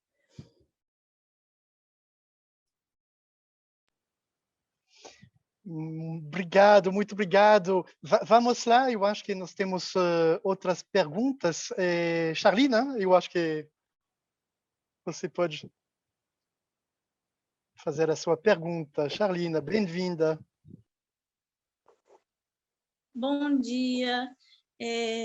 Primeiramente, eu queria mesmo agradecer, até por ter respondido uma questão minha do último encontro do IP, o Benoit deve lembrar, de como que eu trabalho com uma pessoa que ela não consegue, né, ceder a fala, enfim, só pela via do ato. Isso traz muita insegurança para a gente que trabalha. Eu trabalho num CAPES 1, então a gente tem usuários autistas, e assim, é muito desafiador, porém é muito instigante, é uma coisa que eu gosto de me propor a fazer, mas assim, ao mesmo tempo dá muita insegurança, e quando a gente vê um trabalho desse, assim, abre tantas portas, tantas possibilidades, e dá vontade de ir agora do CAPES, enfim.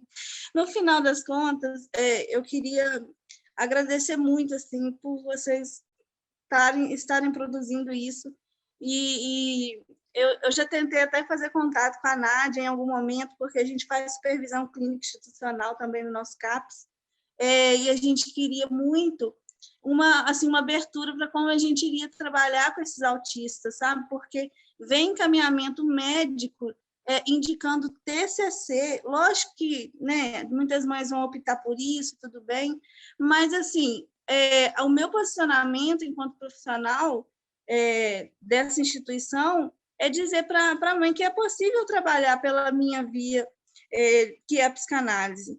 E, assim, muitas poucas mães aceitaram esse tipo de atendimento, e a gente fica muito angustiado, mas as que aceitaram, assim, está tendo bastante evolução. Eu estou até escrevendo um caso clínico, com muita insegurança, mas isso me abre muitas possibilidades e muita inspiração também. Muito obrigada, é só isso mesmo que eu queria falar. Eu posso falar? Eu queria só trazer uma experiência. Gabo Gabo está aí caladinho, podia me ajudar, que é lá do Segunda Letra, nessa coisa da inclusão, que é uma experiência que a gente está tendo. Aliás, nós tivemos uma que o Gabo participou, talvez ele tope falar, né? Mas primeiro eu queria falar que isso que a Cristiane falou, achei maravilhoso, assim, do nome que é dado, né, coletivamente. Depois eu queria ter as referências disso também, que é no seu próprio tempo e no seu próprio espaço, né? Talvez isso responda muitas questões da alfabetização, de tudo, né?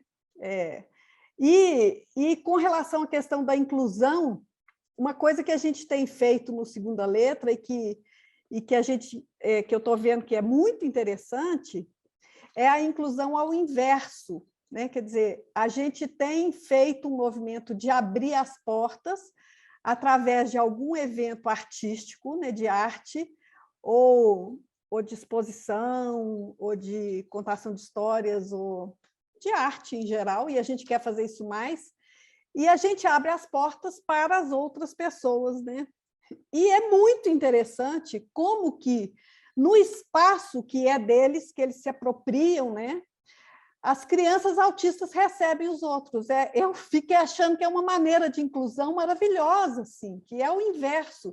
Eles estão sempre tendo que serem aceitos ou acolhidos ou qualquer coisa pelos outros, né? Mas a gente tem feito o contrário, que as outras pessoas é que têm que se incluir no espaço deles, e a gente tem tido muitas surpresas, né?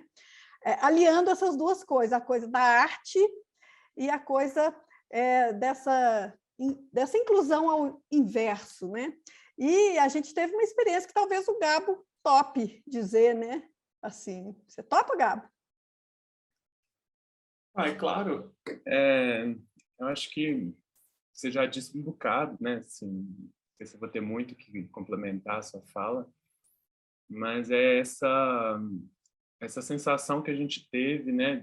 Acho que entra nesse ponto de espaço e tempo que a Cristiane trouxe,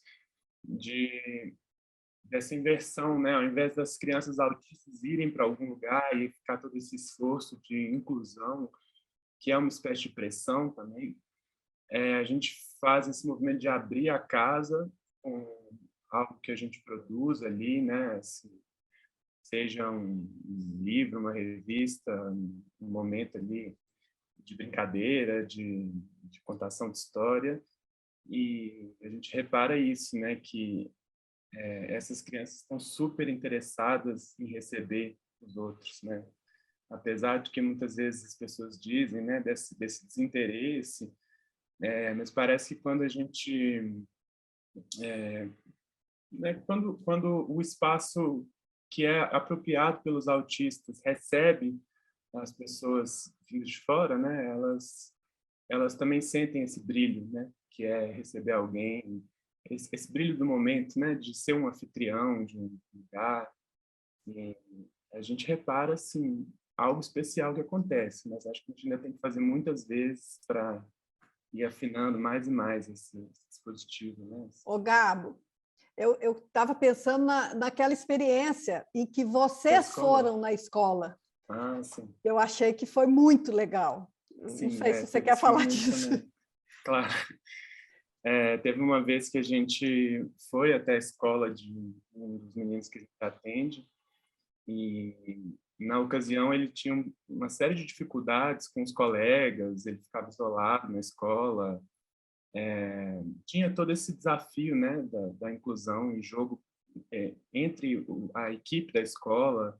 A gente estava um pouco em interlocução com o pessoal da equipe, e nós resolvemos ir para lá, para a escola, levando algo daquele tipo de encontro que a gente fazia lá no Segunda Letra, que era um encontro muito aberto para aquilo que aquela criança gostava de fazer, de criar, aquele modo de estar, né? A gente na época pensava muito nessa coisa. Nós trabalhamos com artes do corpo, artes da presença, acho que entra um pouco nisso, assim. Então, a gente foi para lá e a gente esteve ali junto com essa criança, um pouco daquele jeito que a gente costumava estar lá na casa, né, do Segunda Letra. E, de repente, algo mexeu ali na escola, né? O olhar das crianças neurotípicas para aquela criança mudou muito. Parece que os colegas tiveram assim, um interesse em entrar um pouco no universo, no tempo, no espaço dele.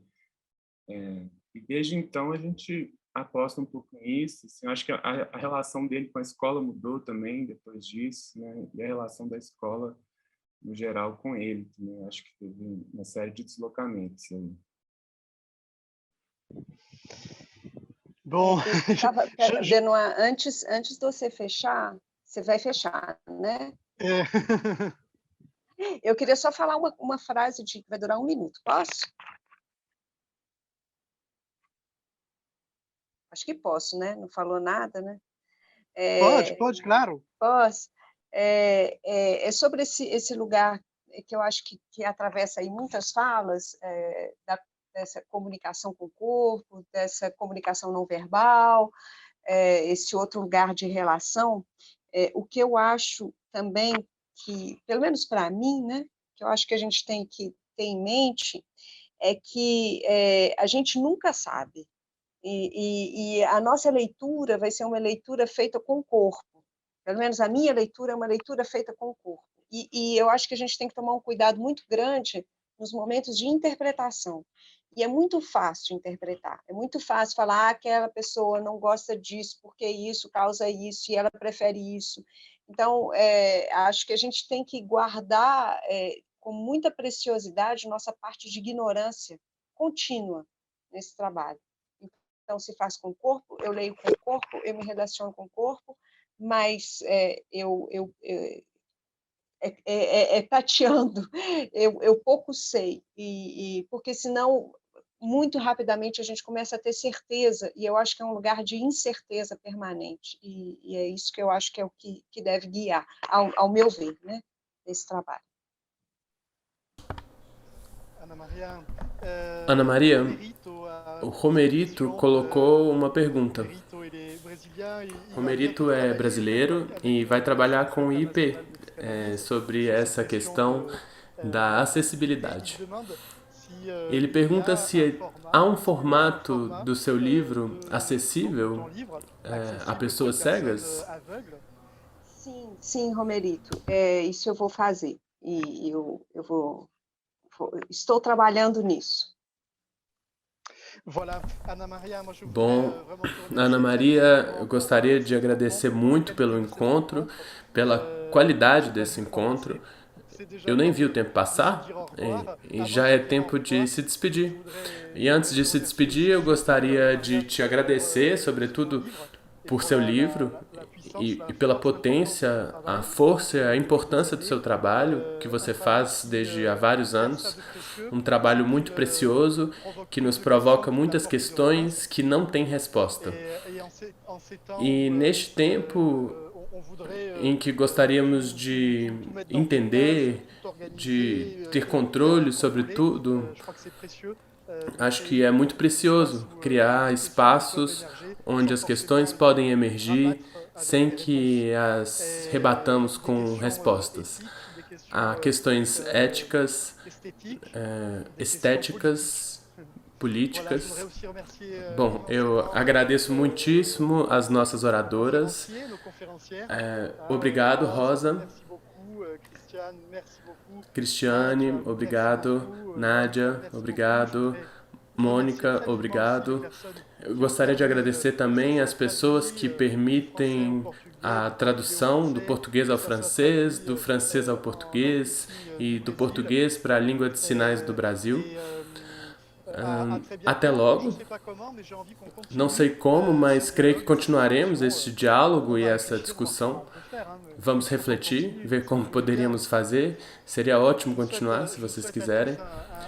Desejo a vocês um excelente domingo e antes de fechar, dizer apenas que há pessoas que não são do Brasil que nos assistem, para dizer que durante este encontro eu pensei muito em colegas que não estão presentes, que estão doentes com o coronavírus aqui no Brasil, e não só, infelizmente, e muitas pessoas de Minas Gerais que têm sofrido com uma catástrofe absolutamente terrível, que começou antes na Bahia, com chuvas muito fortes e que tiveram suas casas afetadas, outras que perderam a vida ou que perderam tudo que tinham.